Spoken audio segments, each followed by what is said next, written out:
영화 귀멸의 칼날 무한열차는 소년점프에서 연재한 동명의 만화책 귀멸의 칼날을 원작으로 한 작품입니다. 우선 저 개인적으로는 만화나 만화책을 즐겨보는 편은 아닙니다. 감상한 작품은 초등학교 때 본 것이 대부분이며 요 근래 본 걸 굳이 생각하자면 극장에서 개봉한 애니메이션 장르의 영화가 전부였죠. 이번 작품 또한 이런 게 있구나 하고 생각만 하고 있었는데 굉장히 놀라운 소식을 듣고 관람을 해야겠다고 결심을 했습니다. 귀멸의 칼날 무한열차는 역대 일본 관객 수 1위에 빛나는 작품입니다. 그것도 무려 2019년 코로나 환자가 폭증하고 있는 기간에 쌓은 말도 안 되는 기록이죠. 처음에는 놀라우면서도 애니메이션 장르에 한해서의 기록인가 싶었는데 그것 또한 아니었습니다. 2위인 제임스 카메론의 헐리우드 대작 타이타닉을 넘어 1위인 재패니메이션의 자존심, 센과 치히로의 행방불명을 넘으며 달성한 전체 일본 영화 시장의 기록이죠. 이 정도의 거대한 족적을 남겼다면 취향을 떠나 보고 싶은 마음이 드는 건 영화를 좋아하는 사람으로선 어쩌면 당연한 일이겠죠. 다만 관람 전 충격적인 사실을 들었습니다. 이 작품은 짱구나 코난 극장판처럼 영화 작품 하나의 별개의 이야기가 아니라 원작에 있는 스토리의 일부를 발췌해 극장판으로 만든 작품이라는 것이었습니다. 개인적으로는 너무 당황스러웠어요. 만화책 한 페이지를 본 것도 아닌데 이해할 수가 있을까? 캐릭터의 기본 설정, 시대의 배경도 모르는데 즐길 수 있을까? 그냥 취소할까? 라는 생각을 반복하다 결국엔 관으로 가는 길 나무위키를 통해 최소한의 정보를 얻는 선에서 영화를 관람했습니다. 우선 첫인상을 이야기하자면 원작을 배제한 영화 자체만을 본다면 마스터피스는 아니라고 생각합니다. 다만 굉장히 재미있는 건 부정할 수가 없습니다. 끝내주는 엔터테인먼트라 느꼈고요. 잘은 모르겠지만 왜 그렇게 많은 사람이 원작을 좋아하는지 알 것 같더군요. 영화의 시작부터 눈을 사로잡는 건 역시나 최고 수준의 작화입니다. 수묵화를 닮은 그림체는 묵직하면서도 동시에 유려함을 가지고 캐릭터를 움직입니다. 넓은 풀샷의 배경을 볼 땐 하나의 산수화를 보는 것 같고 액션씬에서는 그 묵직한 붓선이 전투에서의 폭력성과 위험함을 더해주는 것 같죠. 적절한 타이밍에 들어가는 3D 효과 또한 이질감 없이 잘 녹아들었어요. 이러한 요소를 받쳐주는 사운드 또한 굉장했습니다. 배경음, 효과음, OST의 전반적인 수준도 좋았지만 서라운드 효과를 정말 잘 썼다는 생각이 들어요. 애니메이션인 만큼 캐릭터의 동선에 제한이 없습니다. 붕붕 슝슝 날아다니죠. 게다가 대부분의 액션씬이 검술이다 보니 귀에 명확히 들어옵니다. 숨길 수가 없죠. 그럼에도 영화는 사운드의 모든 채널을 사용하듯 입체적으로 움직입니다. 좌에서 우로, 아래에서 위로, 사운드의 동선이 귀에 명확하게 잡힌다랄까요? 사실 돌비 포맷으로 제작된 작품이 아니라 타 영화와는 큰 차이가 없을 건데 유독 특별하게 들리더라고요. 그리고 애니메이션 사운드에서 빠질 수 없는 건 역시 성우죠. 제가 일본어를 알아듣는 것도 아니고 원작을 본 적도 없지만 감성이 좋더라고요. 인물의 감정이 굉장히 극과 극으로 움직이는 작품이거든요. 어쩔 땐 용자물과 열혈물처럼 시종일관 폭발하다 어느 순간은 성상 드라마처럼 가늘고 미묘하게 움직입니다. 이쁜 목소리를 내는 것뿐이 아니라 훌륭한 연기가 필요했을 건데 문제없이 잘 수행해냅니다. 역시 왜 일본이 애니메이션 강국인지 알 수 있더라고요. 작품의 스토리는 사실 타 작품, 타 매체와는 큰 차이가 없습니다. 애초에 애니메이션, 드라마, 영화, 연극, 뮤지컬 등 이야기를 근간으로 하는 모든 예술은 플롯의 구조면에선 다 유사합니다.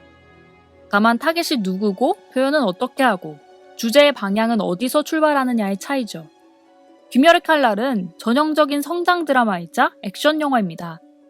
물론 애니메이션이다 보니 그 표현은 직접적이고 타겟 연령층이 상대적으로 낮다 보니 주제의식 또한 우정, 가족애, 정의와 같이 단순 명료하죠. 다만 액션의 분량이 굉장히 많은 작품인 만큼 표현에 있어서 직접적이고 주제가 단순한 건 명확한 장점입니다. 누구나 공감할 수 있는 쉬운 이야기고 많은 서두가 필요 없으며 그 정보를 돌려 말하지 않습니다.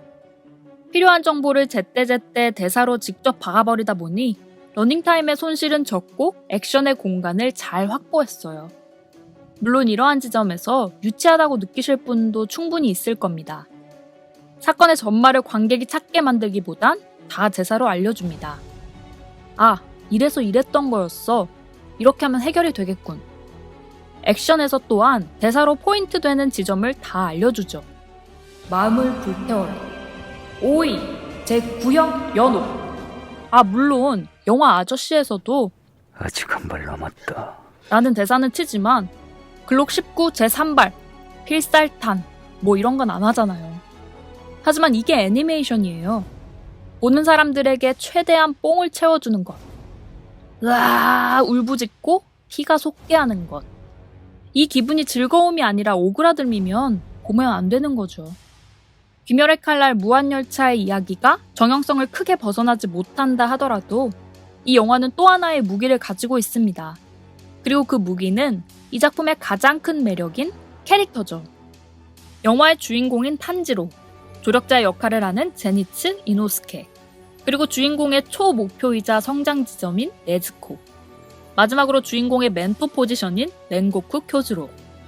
캐릭터마다의 차별성이 명확하고 이야기에서의 목표를 잘 수행해냅니다.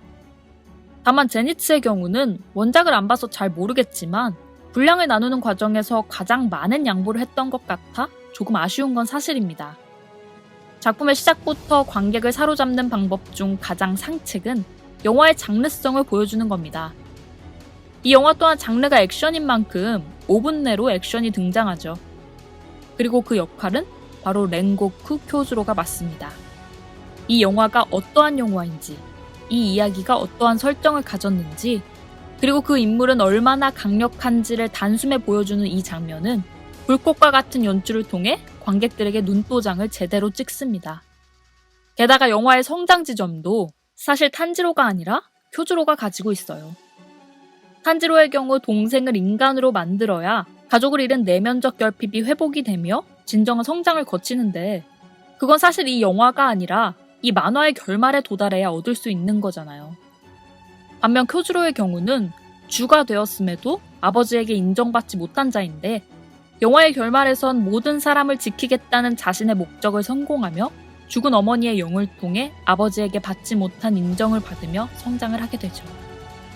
영화의 찐 주인공이 렌고쿠 쿄즈로라는 말이 나올 수밖에 없는 구조입니다. 저 또한 가장 좋았던 캐릭터고요. 이 인물이 펼치는 후반 마지막 액션 시퀀스는 정말 백미 중에서 백미였습니다. 물론 이 작품 또한 단점이 있습니다. 어떻게 보면 제법 많아요.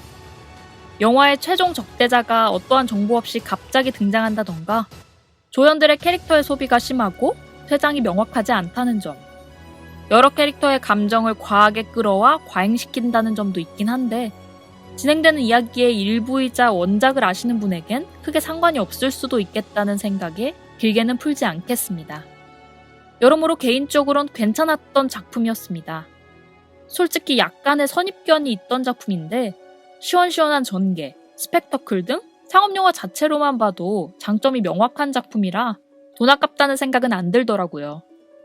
다음 이야기도 혹시 극장에서 개봉을 한다면 극장을 찾을 의향이 있는 영화였습니다. 이 리뷰는 지극히 주관적인 리뷰입니다. 끝으로 이 영상이 좋다고 생각되시면 구독과 좋아요를 부탁드립니다.